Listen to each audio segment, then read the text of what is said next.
Welcome back to my channel Hindi എജുലേൻ. ഹിന്ദി എജുലേനിൻ്റെ ഈ ക്ലാസ്സിൽ നമ്മൾ ഡിസ്കസ് ചെയ്യാൻ പോകുന്നത് 8ാം ക്ലാസ്സിൻ്റെ ഹിന്ദിയുടെ ഒരു പ്രീവിയസ് ക്വസ്റ്റ്യൻ പേപ്പറാണ്. 2024 മാർച്ചിൽ നടന്ന ക്വസ്റ്റ്യൻ പേപ്പറാണ് നമ്മൾ ഈ ക്ലാസ്സിലൂടെ ചർച്ച ചെയ്യുന്നത്.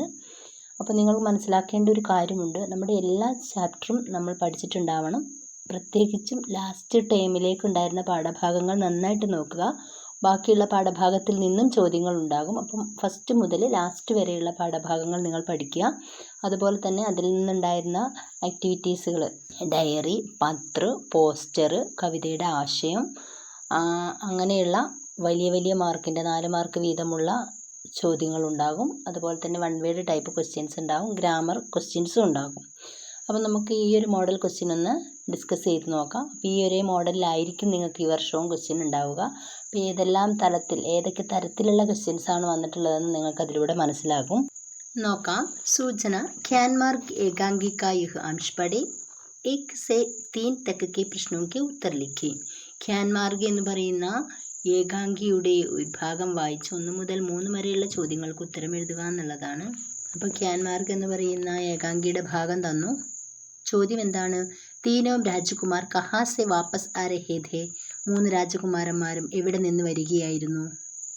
നമുക്കറിയാം, തേർഡ് ഓപ്ഷൻ ഗുരുകുൽസെ. ഏതാണ് ഉത്തരം വരുന്നത്? ഗുരുകുൽസെ, ഗുരുകുലത്തിൽ നിന്നാണ്. സെക്കൻഡ് ക്വസ്റ്റ്യൻ മുജേ മേ നിഹിത് സർവനാം കോൺസാ ഹേ. മുജേ എന്ന വാക്കിലുള്ള സർവനാമം ഏതാണ്?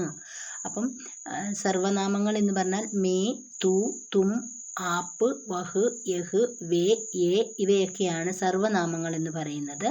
അപ്പോൾ മുജ്ജെ എന്ന് പറയുന്നതിൽ സർവനാമവും ഉണ്ട്, പ്ലസ് അതിനോടൊപ്പം മറ്റൊരു അക്ഷരം കൂടി ചേർന്നിട്ടുണ്ട്. നമ്മളോട് ഇവിടെ ചോദിച്ചിരിക്കുന്നത് സർവനാമം ഏതാണെന്നാണ്. ഏതാണ്? അപ്പോൾ ഇവിടെ മുജ്ജെ എന്നതിൻ്റെ സർവനാമം മേ ആണ്. സെക്കൻഡ് ഓപ്ഷൻ, ഇവിടുത്തെ ഉത്തരം സെക്കൻഡ് ഓപ്ഷൻ മേ. ഇനിയിപ്പോൾ നിങ്ങളോട് ചോദിക്കുകയാണ് തുമാര എന്നാണെങ്കിലോ തും എന്നതാണ് ഉത്തരമായിട്ട് വരിക. നെക്സ്റ്റ് വൺ വാക്യ പിരമിഡിക്ക് പൂർത്തീകരോ. എന്തായാലും ഇങ്ങനൊരു ക്വസ്റ്റ്യൻ ഉണ്ടാവുമോ? നിങ്ങൾക്ക് 2 സെൻറ്റൻസുകൾ തന്നിട്ടുണ്ടാകും. 3-4 സെൻറ്റൻസ് സ്വന്തമായിട്ട് എഴുതണമെങ്കിൽ അതിൻ്റെ സൂചന ബ്രാക്കറ്റിൽ തന്നിട്ടുണ്ടാകും. ആ വാക്കുകൾ ഉപയോഗിച്ചിട്ടാണ് നിങ്ങൾ സെൻറ്റൻസ് പൂർത്തീകരിക്കേണ്ടത്. പുറത്തുനിന്ന് ഒരു വാക്ക് പോലും നമ്മൾക്ക് ചേർക്കേണ്ടതില്ല.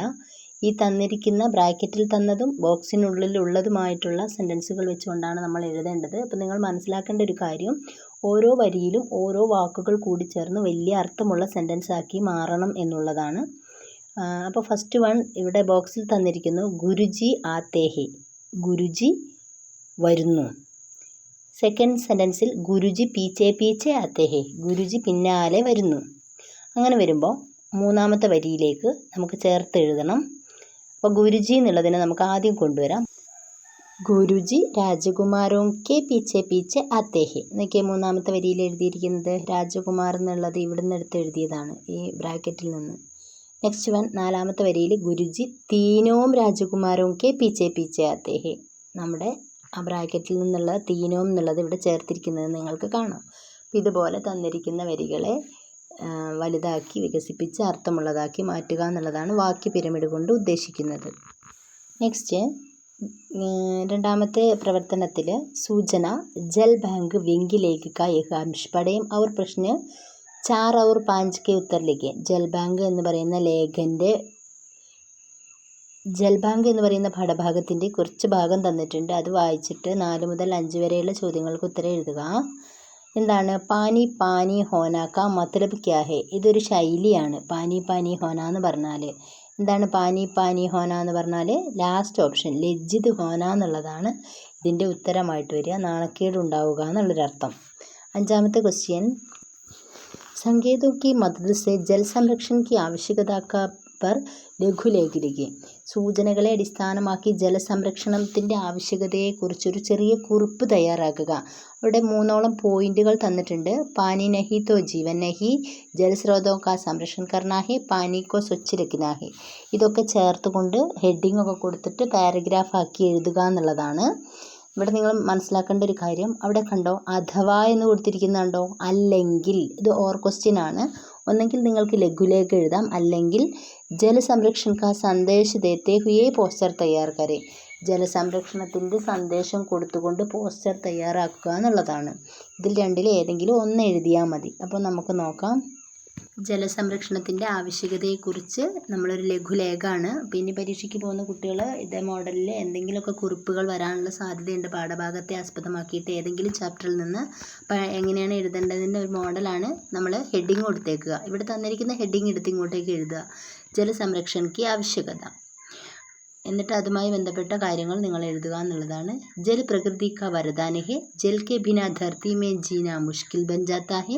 समय समय पर बरसात के जरिए तथा नदी, तालाब, नाले, झरने, समुद्र, कुएं आदि से प्रकृति हमें आवश्यक देता रहा. पीने, नहाने, सफाई करने, निर्माण कार्य, खेती, खाना पकाने, कारखानों के लिए, बिजली के उत्पादन आदि के लिए हम जल के इस्तेमाल करते हैं.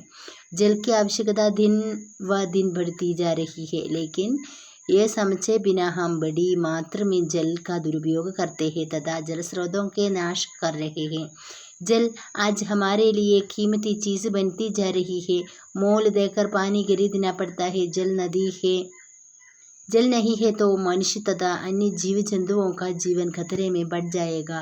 इस भयंकर समस्या से बचने के लिए वर्षा से मिल रहे पानी को संजो के रखना चाहिए. जंगल पेड़ों की कटाई रोककर अधिकाधिक पेड़ लगाना चाहिए. पहाड़ियों को गिराना और खेतों की मिटाना बंद करना चाहिए. जल संरक्षण के लिए उचित व्यवस्था करें तो आने वाले दिनों में हमारे लिए प्रयास नहीं करना पड़ेगा. हमारे लिए और आगामी पीढ़ी के लिए जल संरक्षण करना हमारा कर्तव्य है. അപ്പോൾ ഇതേ മോഡലിൽ എന്ത് വിഷയം തന്നാലും എഴുതാൻ അറിഞ്ഞിരിക്കണം. അല്ല എങ്കിൽ നിങ്ങൾക്ക് ഓർ ക്വസ്റ്റ്യൻ ഉള്ളത് ഏതാണോ ഈസി അത് അറ്റൻഡ് ചെയ്യാം. അപ്പോൾ ഇവിടുത്തെ ഓർ ക്വസ്റ്റ്യൻ എന്തായിരുന്നു? ഈ ക്വസ്റ്റ്യൻ അല്ലെങ്കിൽ നിങ്ങൾ അറ്റൻഡ് ചെയ്യേണ്ടത് പോസ്റ്റർ എന്നാണ് പറഞ്ഞിരിക്കുന്നത്. അപ്പോൾ പോസ്റ്ററിൻ്റെ ഉത്തരം നമുക്ക് നോക്കാം. ജൽ സംരക്ഷൺ, ജലസംരക്ഷണം നമ്മൾ ഹെഡിങ് കൊടുത്തിട്ടുണ്ട്. ജൽ ജീവാമൃത് ഹി, ജൽ നഹി തോ കൽ നഹി. ജലം ജീവാമൃതമാണ്, വെള്ളമില്ല എങ്കിൽ നാളെ എന്ന് പറയുന്നൊരു ദിവസമില്ല. ജൽ കാ ദുരുപയോഗ മത് കരോ, ജലത്തെ നമ്മൾ എന്ത് ചെയ്യരുത്, നഷ്ടപ്പെടുത്തരുത്. ജൽ കാ ഉപയോഗ സാവധാനി സെ, വളരെ ശ്രദ്ധിച്ച് വേണം ജലത്തെ ഉപയോഗിക്കാൻ.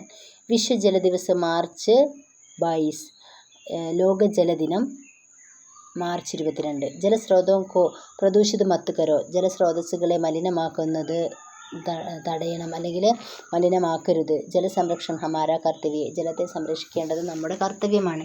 ഇങ്ങനെയൊക്കെ പറഞ്ഞുകൊണ്ട് പോയിന്റുകൾ നിങ്ങൾ പഠിച്ചു വച്ചേക്കണം. അപ്പോൾ ജലസംരക്ഷണത്തെക്കുറിച്ചുള്ള പോസ്റ്ററാണ് ഈ കഴിഞ്ഞ പരീക്ഷയ്ക്ക് ചോദിച്ചിട്ടുള്ളത്. അപ്പോൾ ഇതേ മോഡലിൽ എന്തെങ്കിലും തന്നെ നമുക്ക് ഈ പരീക്ഷയ്ക്ക് പ്രതീക്ഷിക്കാം. നെക്സ്റ്റ് വൺ, പിതാക്ക പ്രായശ്ചിത്ത സംസ്മരൻ്റെ ഭാഗം തന്നു. 6 മുതൽ 8 വരെയുള്ള ചോദ്യങ്ങൾക്ക് ഇതിനെ ആസ്പദമാക്കി ഉത്തരം എഴുതുക എന്നുള്ളതാണ്. 6ാമത്തെ ക്വസ്റ്റ്യൻ ഇതായിരുന്നു. അപ്നെ പിതാക്കോ പ്രായശ്ചിത്ത കർത്തെ ദേക്കർ അരുൺ ഗാന്ധിനെ ക്യാ നിർണയ ലിയ. തൻ്റെ അച്ഛൻ്റെ പ്രായശ്ചിത്തം കണ്ടിട്ട് അരുൺ ഗാന്ധി എന്ത് തീരുമാനത്തിലാണ് എത്തിച്ചേർന്നത്? നമുക്കറിയാം എന്ത് തീരുമാനത്തിലായിരുന്നു എത്തിച്ചേർന്നത്. ആ ലാസ്റ്റ് ഭാഗത്തുണ്ടല്ലേ, കബി ബി ചൂട്ട് നഹി ബോലൂങ്ക, എന്താണ്, ഇനി ഒരിക്കലും കളവ് പറയില്ല എന്ന്. അപ്പോൾ ഏതാണ്? കഭി ബി നഹി ചൂട്ട് ബോലൂങ്ക. ആ ലാസ്റ്റ് സെൻറ്റൻസാണ് ഉത്തരമായിട്ട് വരിക. അപ്പോൾ ഇതുപോലെ 1 വേർഡ് ക്വസ്റ്റ്യൻസ് വന്നു കഴിയുമ്പോൾ നിങ്ങളുടെ പാരഗ്രാഫിൽ ചിലപ്പോൾ ആൻസർ ഉണ്ടാവും. നെക്സ്റ്റ്, വിശേഷൺ ശബ്ദ ചുൻകർ ലിഖെ. ഇങ്ങനെ ഒരു ഗ്രാമർ ക്വസ്റ്റ്യൻ പ്രതീക്ഷിക്കാം. എന്താണ് വിശേഷൺ ശബ്ദം? എന്തിനെങ്കിലും നമ്മൾ വിശേഷിപ്പിക്കുന്ന പദമാണ്. ഇവിടെ 4 ഓപ്ഷൻ തന്നു. ഇതിൽ നിന്ന് വിശേഷണ പദം കണ്ടുപിടിക്കാനാണ് പറഞ്ഞിട്ടുള്ളത്. ഇപ്പോൾ വെള്ളച്ചോക്ക്, വെള്ളച്ചോക്ക് എന്നതിൽ വെള്ള എന്നതാണ് വിശേഷണ പദം. ചോക്ക് എന്ന് പറയുന്നത് എന്തല്ല, വിശേഷണ പദമല്ല. നിങ്ങൾക്ക് മനസ്സിലാവാൻ വേണ്ടി ഞാൻ പറഞ്ഞു എന്ന് മാത്രം. അപ്പോൾ ഇവിടെ വരുമ്പോൾ ജീവൻ, സുൻസാൻ, ചൂട്ട്, ബോലൂങ്ക ഏതാണ് ഇവിടുത്തെ ഉത്തരമായിട്ട് വരുന്നത്? 2ാമത്തെ ഓപ്ഷൻ സുൻസാൻ എന്നുള്ളതാണ് ഉത്തരമായിട്ട് വരുന്നത്. നെക്സ്റ്റ് ക്വസ്റ്റ്യൻ എന്ന് പറയുന്നത്, അരുൺ ഗാന്ധി അവർ പിതാജി ദേരി സെ ഘർ വാപ്പസ് ആയ. അരുൺ ഗാന്ധി അച്ഛനും വൈകിയാണ് വീട്ടിലെത്തിച്ചേർന്നത്. ഇസ് പ്രസംഗ പർ മാ ഔർ അരുൺ ഗാന്ധിക്ക് ബീച്ച് സംഭാവിത ബാത്ചീത് ലിഖെ. അപ്പോൾ എന്തുകൊണ്ടാണ് വൈകിയത്? ഈ സന്ദർഭത്തെക്കുറിച്ച് അമ്മയും അരുൺ ഗാന്ധിയും തമ്മിലുള്ള കോൺവെർസേഷൻ തയ്യാറാക്കാനാണ് ഇവിടെ ചോദിച്ചിട്ടുള്ളത്. നിങ്ങൾ ക്വസ്റ്റ്യൻ നന്നായിട്ട് വായിച്ച് നോക്കണം ആരൊക്കെ തമ്മിലുള്ള കോൺവെർസേഷൻ ആണെന്ന്. ഇവിടെ തന്നിരിക്കുന്നത് മാം ഔർ അരുൺ ഗാന്ധി. അപ്പോൾ അമ്മയും അരുൺ ഗാന്ധിയും എന്തെല്ലാം സംസാരിച്ചിട്ടുണ്ടാവാം, അതാണ് നമ്മൾ എഴുതേണ്ടത്. അപ്പോൾ ഇതുപോലെ വേറെ ക്വസ്റ്റ്യൻ മാറ്റിയും നിങ്ങൾക്ക് ചോദിച്ചേക്കാം. കഥാപാത്രങ്ങൾ അങ്ങോട്ടും ഇങ്ങോട്ടും മാറ്റിയാൽ മതി, അല്ലെങ്കിൽ ചാപ്റ്റർ മാറ്റിയാലും മതിയല്ലോ. അപ്പോൾ ബാത്ചീത്ത് എഴുതുമ്പം ഇങ്ങനെ ഡയലോഗുകൾ എഴുതാനായിട്ട് ശ്രമിക്കുക. ഇവിടെ മാം അരുൺ ഗാന്ധി, മാം അരുൺ ഗാന്ധി എന്ന് പറഞ്ഞ് ഇവരുടെ ഡയലോഗുകൾ എഴുതിയിരിക്കുന്നത് നിങ്ങൾ ശ്രദ്ധിച്ചിട്ടുണ്ടാവും. നെക്സ്റ്റ് വൺ, അടുത്ത ക്വസ്റ്റ്യൻ. ഇവിടെ തന്നിരിക്കുന്നത് ദോഹ പഠിക്കാനുണ്ടായിരുന്നു നമുക്കല്ലേ. കബീറിൻ്റെയും റഹീമിൻ്റെയും. ഇവിടെ നോക്കിക്കേ, ദോഹ വായിച്ചിട്ട് 9, 10 ചോദ്യത്തിന് ഉത്തരം എഴുതുക. റഹീമിൻ്റെ ദോഹയുടെ വരികളാണ് തന്നിട്ടുള്ളത്. മനുഷ്യ കെ ലിയെ ദോഹെ में प्रयुक्त शब्द कौन सा है? മനുഷ്യൻ എന്ന അർത്ഥം വരുന്ന ഈ ദോഹയിൽ ഉപയോഗിച്ചിരിക്കുന്ന വാക്ക് ഏതാണെന്നാണ്. നമുക്കറിയാം ഫസ്റ്റ് വേർഡ് തന്നെ നർ എന്ന് പറയുന്ന ഓപ്ഷനാണ് കറക്റ്റ് ആയിട്ടുള്ളത്. ആ 2 ദോഹകൾ നന്നായിട്ട് നോക്കുക, കാരണം അതിൽ നിന്ന് ക്വസ്റ്റ്യൻ വരാനുള്ള സാധ്യത ഏറെയാണ്. ഇതുപോലെയുള്ള സമാനാർത്ഥി ശബ്ദങ്ങളൊക്കെ നോക്കി വെച്ചേക്കുക. 10ാമത്തെ ക്വസ്റ്റ്യൻ, റഹീം കെ വിചാർ മേ കോൻ ധന്യ ഹെ? റഹീമിൻ്റെ അഭിപ്രായത്തിൽ ആരാണ് ധന്യമായവർ? പരോപകാരിയാണ് അല്ലേ. 4ാമത്തെ ഓപ്ഷൻ പരോപകാരി എന്നുള്ളതാണ് ആൻസർ ആയിട്ട് വരുന്നത്. അപ്പോൾ ഇതുപോലെ 1 വേർഡ് ടൈപ്പ് ക്വസ്റ്റ്യൻസ് ഒക്കെ പ്രതീക്ഷിക്കണം. നെക്സ്റ്റ്, ഇസ് ബാരിഷ് മേം എന്ന് പറയുന്ന കവിതാ വരികൾ തന്നു. 11 മുതൽ 13 വരെയുള്ള ചോദ്യങ്ങൾക്ക് അതിനെ ആസ്പദമാക്കി ഉത്തരം എഴുതുക. 11ാമത്തെ ക്വസ്റ്റ്യൻ ഇതാണ്, ഇസ് ബാരിഷ് മേം കവിതാക്കെ കവി കോനെ? ഈ ഇസ് ബാരിഷ് മേ എന്ന കവിതയുടെ കവി ആരാണ്? അപ്പോൾ എല്ലാ പാഠഭാഗത്തിലെയും എഴുതിയ ലേഖകന്മാരെയും കവികളെയും നിങ്ങൾ പഠിച്ചു വെച്ചിട്ടുണ്ടാവണം. അപ്പോൾ ഇവിടുത്തെ ഉത്തരം ഏതാണ്? 3rd ഓപ്ഷൻ നരേഷ് സക്സേനയാണ് ഇവിടുത്തെ ഉത്തരമായിട്ട് വരുന്നത്. നെക്സ്റ്റ്, കവിതാ may ഉസി K ലിയെ പ്രയോഗ കിൻ കിൻ Ki or Sangeeth കർത്താ ഹെ? ഈ കവിതയിൽ ഉസി കെ ലിയെ എന്ന് പ്രയോഗിച്ചത് ആരുടെ നേർക്കാണ് കവി? നമുക്കറിയാം ജമീന്ദാരോ കി ഓർ അല്ലേ, ഭൂ ഉടമകൾക്ക് നേരെയാണ്, അല്ലെങ്കിൽ കർഷകരെ ശോഷണം ചെയ്യുന്ന ആളുകൾക്ക് നേരെയാണ്. 13ാമത്തെ ക്വസ്റ്റ്യൻ, കവിതാംശിക്ക് ആശയിലേക്ക്? ഈ കവിതാഭാഗത്തിൻ്റെ ആശയം എഴുതുക. എപ്പോഴും ശ്രദ്ധിക്കണം, കവിതാവരി തന്നിട്ട് ആശയം എഴുതാൻ ചോദിച്ചിട്ടുണ്ടെങ്കിൽ ആ കവിതാ വരികളിൽ എന്താണ് പറഞ്ഞിരിക്കുന്നതെന്ന് കവിയെ ആദ്യം സൂചിപ്പിച്ചിട്ടൊക്കെ വേണം നമ്മൾ എഴുതാൻ. ഇതുപോലെ ഏതെങ്കിലുമൊക്കെ കവിത തന്നിട്ട് നിങ്ങളുടെ പാഠപുസ്തകത്തിലെ ഏതെങ്കിലും കവിതാ വരി തന്നിട്ട് ഇങ്ങനെ ആശയം എഴുതാൻ ചോദിക്കുമ്പോൾ ഇതേ മോഡലിൽ എഴുതുക. ആദ്യത്തെ വരിയിൽ നമ്മൾ കൊടുത്തിരിക്കുന്നത് കണ്ടോ, പ്രസ്തുത പങ്ക്തിയാ ഹിന്ദി കെ പ്രമുഖ കവി നരേഷ് സക്സേന की സുന്ദർ കവിത है इस बारिश में ली गई है? ഈ തന്നിരിക്കുന്ന വരികൾ ഹിന്ദിയിലെ പ്രമുഖ എഴുത്തുകാരനായ നരേഷ് സക്സേനയുടെ സുന്ദരമായ കവിതയിലെ ഇസ് ബാരിഷ് മേയിൽ നിന്നും എടുത്തിട്ടുള്ളതാണ്. ഇസ്മേം ഏക് കിസാൻ കി ദയനീയ ദശാ കാ വർണ്ണൻ ഹെ? ഇതിൽ കവി കർഷകൻ്റെ ദയനീയ അവസ്ഥയാണ് ചിത്രീകരിച്ചിരിക്കുന്നത്. എന്നിട്ട് തന്ന വരിയെ ഗദ്യരൂപത്തിലേക്ക് നിങ്ങൾ മാറ്റുക. അതാണ് ഇവിടെ ജമീന്ദാർ കെ പാസ് കിസാനോ കാ ജമീൻ ജാനെ കെ സാത്ത് സാത്ത് എന്ന് പറഞ്ഞിട്ട് എഴുതിയിട്ടില്ലേ, അത്. എന്നിട്ട് ലാസ്റ്റ് അതിനൊരു കൺക്ലൂഷൻ കൊടുക്കണം. ഇസ് പ്രകാർ ആജ് കെ കിസാനോ കി കാരുണിക ദശാ കാ സജീവ ചിത്ര കവിനെ കീഞ്ചാ ഹെ? ഇതിൽ കവി കർഷകരുടെ കാരുണികമായ അവസ്ഥയെ ചിത്രീകരിച്ചിട്ടുണ്ട്. വളരെ ആകർഷകമായ കവിതയാണ്, കവിതയിൽ സരള ഭാഷ പ്രയോഗിച്ചിട്ടുണ്ടെന്നൊക്കെ പറഞ്ഞിട്ട് നിങ്ങൾ എഴുതുക. അപ്പോൾ അങ്ങനെ ഒരു 3 ഭാഗങ്ങളാക്കിയിട്ട് എഴുതുക എന്നുള്ളതാണ്. അപ്പോൾ ഫുൾ മാർക്കും നിങ്ങൾക്ക് ഈ ഒരു ആക്ടിവിറ്റിയിൽ കിട്ടും. അപ്പോൾ ഏതെങ്കിലും ഒരു കവിത, ഇപ്പോൾ ഈ ബാരിഷ് മേം കഴിഞ്ഞിട്ട് നിങ്ങൾ പഠിച്ചിട്ടുള്ളതായിട്ടുള്ള കവിതയോ അല്ലെങ്കിൽ ഈ പാഠത്തിൽ നിന്ന് തന്നെയോ വരാം. അപ്പോൾ അടുത്ത ക്വസ്റ്റ്യൻ എന്താണെന്ന് നോക്കാം. സഫേദ് ഗുഡ് എന്ന് പറയുന്ന കഹാനിയുടെ ഭാഗം തന്നിട്ടുണ്ട്. 14 മുതൽ 16 വരെയുള്ള ചോദ്യങ്ങൾക്ക് അതിനെ ആസ്പദമാക്കി ഉത്തരം എഴുതുക എന്നുള്ളതാണ്. 14ാമത്തെ ക്വസ്റ്റ്യൻ, അഠന്നി കാ മത്ലബ് ക്യാ ഹെ? അഠന്നി എന്നതിൻ്റെ അർത്ഥം എന്താണെന്നാണ് ചോദിച്ചിരിക്കുന്നത്. നമുക്കറിയാം ഫസ്റ്റ് 1 ആണ്, 8 അണേ കാ സിക്ക, 8 അണയുടെ ഒരു നാണയത്തെയാണ് അഠന്നി എന്ന് പറഞ്ഞിട്ടുള്ളത്. ഫസ്റ്റ് ഓപ്ഷൻ കറക്റ്റ് ആണ്. 15ാമത്തെ ചോദ്യം, ലഡ്ക ക്യോं പരേശാൻ ഹോഗ? എന്തുകൊണ്ടാണ് ആ ആൺകുട്ടി വളരെ പരിഭ്രമിച്ചിട്ടുണ്ടായിരുന്നത്? നമുക്കറിയാം അവൻ വളരെ ആഗ്രഹത്തോട് കൂടിയിട്ട് ശർക്കര വാങ്ങിക്കാൻ വേണ്ടി അവന് വഴിയിൽ നിന്ന് കിട്ടിയ പണവുമായി പോകുന്നതും പക്ഷേ ആ പണം ആ കടയിലെത്തിയതോടുകൂടി അപ്രത്യക്ഷമാകുന്നതൊക്കെ നമ്മൾ കണ്ടു. അതിനാലാണ്. അപ്പം നിങ്ങൾക്ക് തന്നിരിക്കുന്ന ഈ പാരഗ്രാഫിൽ തന്നെ അതിൻ്റെ വരികളായിട്ട് എഴുതി വെച്ചാൽ തന്നെ നിങ്ങൾക്ക് അതിന് ഉത്തരം കിട്ടുന്നതാണ്. എന്താണ് പഞ്ചാരി അട്ടന്നി മീൻ ടട്ടോല എന്നൊക്കെ പറഞ്ഞിട്ടില്ലേ, ആ ഭാഗം എടുത്ത് എഴുതി വെച്ചാൽ തന്നെ 2 മാർക്കിൻ്റെ ക്വസ്റ്റ്യൻ വരുമ്പോൾ പലപ്പോഴും നിങ്ങൾ പാരഗ്രാഫിലുള്ള ഭാഗങ്ങളും കൂടി എഴുതാനായിട്ട് ശ്രദ്ധിക്കുക. നെക്സ്റ്റ് 16ാമത്തെ ക്വസ്റ്റ്യൻ, ലഡ്കെ കി ഗുഡ് ഖാനെ കി ഇച്ഛ സഫൽ നഹി ഹുയി? ആ ആൺകുട്ടിയുടെ ശർക്കര തിന്നാനുള്ള ആഗ്രഹം സഫലമായില്ല. വഹ് ഉദാസ് ഹോ ഗയ, അവന് വല്ലാത്ത ദുഃഖം വന്നു. ഈ പ്രസംഗ പർ ലഡ്കേക്ക് ഡയറി ലിഖെ? ഈ സന്ദർഭത്തെ അടിസ്ഥാനമാക്കി ലഡ്കയുടെ ഡയറി എഴുതുക എന്നുള്ളതാണ്. ഇനി അല്ലെങ്കിൽ അഥവാ ക്വസ്റ്റ്യൻ ഉണ്ട്, രണ്ടിലേതെങ്കിലും ഒന്ന് എഴുതിയാൽ മതി. 4 മാർക്കിൻ്റെ ക്വസ്റ്റ്യൻ ആണ്. ലഡ്കേനെ അപ്ന അനുഭവ ബതാത്തെ ഹുയെ മിത്രക്കെ നാം പത്ര ലിഖ? ഈ ആൺകുട്ടി തൻ്റെ അനുഭവത്തെ പറഞ്ഞുകൊണ്ട് തൻ്റെ കൂട്ടുകാരനൊരു കത്ത് എഴുതുകയാണ്. ലഡ്കേക്ക സംഭാവിത പത്ര ലിഖെ? ഈ ആൺകുട്ടിയുടെ ലെറ്റർ എഴുതുക. അപ്പം ഒന്നെങ്കിൽ ഡയറി എഴുതാം, അല്ലെങ്കിൽ നിങ്ങൾക്ക് ലെറ്റർ എഴുതാം. അപ്പോൾ 2നും 2 ഫോർമാറ്റുകളുണ്ട്. അപ്പോൾ അത് പഠിച്ചു വെച്ച് കഴിഞ്ഞാൽ ഏത് ക്വസ്റ്റ്യൻ വന്നാലും നിങ്ങൾക്ക് അറ്റൻഡ് ചെയ്യാൻ പറ്റും. അപ്പോൾ നമുക്ക് ഈ 2 ക്വസ്റ്റ്യൻ്റെ ആൻസറും ഒന്ന് നോക്കാം. ആദ്യം നമുക്ക് ആ ആഗ്രഹം സഫലമാകാത്ത ആൺകുട്ടിയുടെ അന്നത്തെ ഡയറി നോക്കാം. അപ്പോൾ ഡയറിയുടെ ഫോർമാറ്റ് എന്ന് പറയുന്നത് നമ്മൾ ഡേറ്റും ദിവസമൊക്കെ എഴുതിയിട്ടുണ്ടാവണം. ഇവിടെ ഇപ്പോൾ താരീഖെന്നേ കൊടുത്തിട്ടുള്ളൂ. താരീഖ് എന്ന് പറഞ്ഞാൽ ഡേറ്റ് എന്നാണ്. അപ്പോൾ ദിന് താരീഖ് പിന്നെ അതുപോലെ തന്നെ വർഷമൊക്കെ എഴുതിയിട്ട് ദിവസമൊക്കെ എഴുതി വെച്ചിട്ട് വേണം തുടങ്ങാൻ. ആജ് മേരെ ജീവൻ കി സബ്സെ ദുഃഖ് ഭരാ ദിൻ താ, ഇന്ന് എൻ്റെ ജീവിതത്തിൽ ഏറ്റവും ദുഃഖകരമായ ദിവസമായിരുന്നു. ബഹുത് ദിനോം സേ മുझे ഗുഡ് ഖാനെ കി ഇച്ഛാ ഥി, ഒരുപാട് നാളായിട്ട് എനിക്ക് ശർക്കര കഴിക്കാനുള്ള ആഗ്രഹമുണ്ടായിരുന്നു. ആജ് സോച്ചാ കി മേരി യഹ് ഇച്ഛാ സഫൽ ഹോ ജായേഗ, ഇന്ന് ഞാൻ ചിന്തിച്ചിരുന്നു എൻ്റെ ഈ ആഗ്രഹം സഫലമാകുമെന്ന്. ലേക്കിൻ ക്യാ കഹൂം, എന്നാൽ എന്തു പറയാനാ. വഹ് സപ്ന ഹി രഹ് ഗയ, അത് വെറും ഒരു സ്വപ്നമായി തീർന്നു. നമുക്ക് ഖരീദിനെ ബാസാർ ജാത്തെ സമയ ഏക് പൈസ കെ ലിയെ ഈശ്വർ സെ പ്രാർത്ഥന കർത്താ രഹാ, ഉപ്പ് വാങ്ങാൻ ചന്തയിലേക്ക് പോയ സമയത്ത് പൈസയ്ക്ക് വേണ്ടി ഞാൻ ഈശ്വരനോട് പ്രാർത്ഥിച്ചു കൊണ്ടുപോയി. ടീക്ക് ഉസി സമയ ജമീൻ സെ ഏക് അട്ടന്നി പടി മിലി, ശരിക്കും ശരിയായ സമയത്ത് എനിക്ക് ആ നിലത്ത് കിടന്ന ഒരു 8 അണ കിട്ടി. ഖുഷി കാ ഠിക്കാന നഥ, എനിക്ക് സന്തോഷത്തിന് അതിരില്ലായിരുന്നു. അഫ്സോസ് ഹേ കി ദുകാൻദാർ കോ ദേത്തെ സമയ വഹ് അട്ടന്നി ഹാത്ത് സെ ഖിസക് ഗയ, അപ്രതീക്ഷിതമെന്ന് പറയട്ടെ, ദുർഭാഗ്യകരമെന്ന് പറയട്ടെ, കടക്കാരന് ഈ പൈസ കൊടുത്ത സമയത്ത് അത് കയ്യിൽ നിന്ന് തെന്നിപ്പോയി. ധനിയയ്ക്ക് ഡിബ്ബെ മേം, എവിടേക്കാ വീണത്, മല്ലിപ്പാത്രത്തിൽ വീണു. ഡൂണ്ടിനെ പറയ്ക്ക് ചികിനാസ പത്ര ഹി മില, അതിൽ തപ്പി നോക്കിയപ്പോൾ ഒരു തിളങ്ങുന്ന കല്ല് മാത്രമാണ് കിട്ടിയത്. ദുക്കാൻദാറിനെ കഹാ കി മുഫ്ത് മേ ലേലോ, എന്നാൽ കടക്കാരൻ എൻ്റെ വിഷമം കണ്ടിട്ട് പറഞ്ഞു, പൈസ നിങ്ങൾ കൊണ്ടുപോയിക്കോളൂ ശർക്കര എന്ന് പറഞ്ഞു. വെറുതെ കൊണ്ടുപോയിക്കോളൂ, പണം വേണ്ടാന്ന് പറഞ്ഞെങ്കിലും ലേക്കിൻ മൻ നഹി ഹുവ, എനിക്ക് എൻ്റെ മനസ്സ് അനുവദിച്ചില്ല. ദുഃഖി മനസ്സേ നമുക്ക് ഖരീദ് കർമ്മം വാപ്പസ് കർ പഹൂഞ്ച, ദുഃഖ മനസ്സോടുകൂടി ഉപ്പും വാങ്ങി ഞാൻ വീട്ടിലേക്ക് തിരിച്ചു.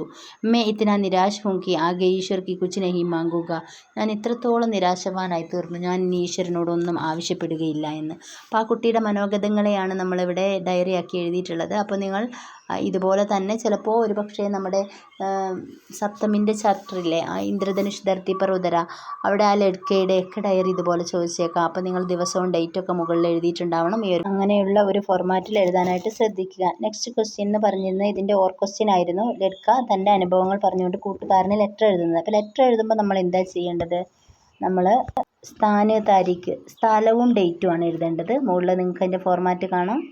പിന്നെ അഭിസംബോധന വേണം. പ്രിയ മിത്ര, ആർക്കാണോ കത്ത് എഴുതേണ്ടത് അവരെ അഭിസംബോധന ചെയ്തിട്ടുണ്ടാവണം. എന്നിട്ട് ആദ്യത്തെ വരിയിൽ നമ്മൾ അവരോട് കുശല പ്രശ്നങ്ങൾ ചോദിച്ചിട്ടുണ്ടാവണം. തും കൈസേ ഹോ, സകുശൽ ഹേന, മേ യഹാ ഠീക് ഹൂം, എന്തൊക്കെയുണ്ട് വിശേഷം, സുഖമാണോ, ഞാനിവിടെ സുഖമായിട്ടിരിക്കുന്നു. ഏക് ഖാസ് ബാത്ത് ബതാനെ കെ ലിയെ മേ യഹ് പത്ര ഭേജ് രഹാ ഹൂം, ഒരു പ്രത്യേക കാര്യം പറയാൻ വേണ്ടിയിട്ടാണ് ഞാൻ ഈ കത്ത് എഴുതുന്നത്. എന്നിട്ട് ആ കുട്ടിയുടെ ചിന്താഗതികൾ എന്തൊക്കെയായിരുന്നു അതാണ് എഴുതേണ്ടത്. ബഹുത് ദിനോം സേ മുझे ഗുഡ് ഖാനെ കി ഇച്ഛാ ഥി, കുറേ നാളായിട്ട് എനിക്ക് ശർക്കര കഴിക്കാൻ ആഗ്രഹമുണ്ടായിരുന്നു. ആജ് സോച്ചാ കി മേരി യഹി ഇച്ഛാ സഫൽ ഹോ ജായേഗ, ലേക്കിൻ ക്യാ കഹൂം യേ സപ്ന ഹി രഹ് ഗയ, എനിക്കിന്നത് സഫലമാകേണ്ടതായിരുന്നു, എന്നാൽ ഇന്ന് എന്ത് പറയാനാ, അത് പിന്നെ ഒരു സ്വപ്നം മാത്രമായി തീർന്നു. അങ്ങനെ അവൻ കടയിലേക്ക് പോകുന്നതും പണം കിട്ടുന്നതുമായിട്ടുള്ള കാര്യങ്ങൾ എന്തൊക്കെയാണോ കൂട്ടുകാരനോട് പറയുന്നത് അത് എഴുതുന്നു. ലാസ്റ്റ് നിങ്ങൾ നോക്കിക്കേ, വഹാം തുമാരി ഖബർ ക്യാ ക്യാ ഹെ, അവിടെ നിന്നെ എന്തൊക്കെയാണ് നിൻ്റെ വിശേഷങ്ങൾ. തുമാരെ പരിവാർ വാലോ സെ മേരാ പ്രണാം കഹന, നിൻ്റെ കുടുംബക്കാരോട് എൻ്റെ അന്വേഷണം പറയണം. ജവാബ് കി പ്രതീക്ഷാമേ, മറുപടി കത്ത് ഞാൻ പ്രതീക്ഷിക്കുന്നു എന്ന് പറഞ്ഞിട്ട് അതിൻ്റെ താഴെ തുമാരെ മിത്ര, നിൻ്റെ പ്രിയപ്പെട്ട കൂട്ടുകാരൻ, ഹസ്താക്ഷർ എന്ന് പറഞ്ഞാൽ സിഗ്നേച്ചർ, നാം എന്ന് പറഞ്ഞാൽ പേര്, ഇപ്പുറ സൈഡിൽ സേവാമേ എന്ന് പറഞ്ഞാൽ ടു അഡ്രസ്സ്, നാം പദ, പേര് അഡ്രസ്സ്. അപ്പോൾ ഈ ഒരു ബോക്സ് അതുപോലെ തന്നെ അങ്ങനെ എഴുതുക. ഏത് കത്ത് വന്നാലും നിങ്ങൾക്ക് ഏത് പാഠഭാഗത്തു നിന്ന് വന്നാലും മോഡൽ ഇങ്ങനെയാണ്. നടുക്കിൽ എഴുതുന്ന സംഭവങ്ങൾ മാത്രം കഥയാസ്പദമാക്കിയിട്ട് ചെയ്യുക. ഓക്കെ, നെക്സ്റ്റ് വൺ, ഖൂബ്സൂരത് അനുഭൂതി ഹെ എവറസ്റ്റ് എന്ന് പറയുന്ന ഒരു ഇൻ്റർവ്യൂവിൻ്റെ ചാപ്റ്റർ നമ്മൾ പഠിച്ചിട്ടുണ്ട്. അത് 17 മുതൽ 19 വരെയുള്ള ചോദ്യങ്ങൾക്ക് ഈ പാരഗ്രാഫ് അടിസ്ഥാനമാക്കി ഉത്തരം എഴുതുക. 17ാമത്തെ ക്വസ്റ്റ്യൻ ഇതാണ്. നമൂനയ്ക്ക് അനുസാർ വാക്യക്ക് പൂർത്തീകാര്യ, മാതൃകയ്ക്ക് അനുസരിച്ച് വാക്യം പൂർത്തീകരിക്കുക. 2 ബോക്സിൽ സെൻറ്റൻസ് തന്നിട്ടുണ്ട്. ബച്ച ചൽത്താ ഹെ എന്നതിനെ ബച്ചയെ ചേർത്താക്കിയപ്പോൾ ചൽത്തേ ഹേ എന്നായിട്ടുണ്ട്, കണ്ടോ. അപ്പോൾ ബച്ച ചൽത്താ ഹെ, ബച്ചേ ചൽത്തേ ഹൈ. അങ്ങനെ വരുമ്പോൾ ബച്ച ദൗഡ്താ ഹെ എന്നുള്ളത് നിങ്ങൾ എങ്ങനെ മാറ്റി എഴുതണം, ബച്ചേ ദൗഡ്തേ ഹൈം എന്ന് വരും. ബഹുവചനത്തിലേക്ക് വരുമ്പോൾ ബച്ചേ ദൗഡ്തേ ഹൈം. അപ്പോൾ ഇതുപോലൊരു മാതൃകയ്ക്കനുസരിച്ച് ഫില്ല് ചെയ്യാനുള്ളത് ഒരു പക്ഷേ ചോദിച്ചേക്കാം. നെക്സ്റ്റ് വൺ, സഹി മിലാൻ കരെ. എന്താണ് സഹി മിലാൻ കരെ? മാച്ച് ദി ഫോളോയിങ്, ചേരുംപടി ചേർക്കുക. ഇവിടെ ഏതൊക്കെയാണ് ഏതിന് ചേരുന്നത് എന്നുള്ളത് നോക്കുക. സന്തോഷ് യാദവിക്ക് പിതാജി, ഏതാണ് തേർഡ് ഓപ്ഷൻ, തേർഡ് സെൻറ്റൻസ് അല്ലേ.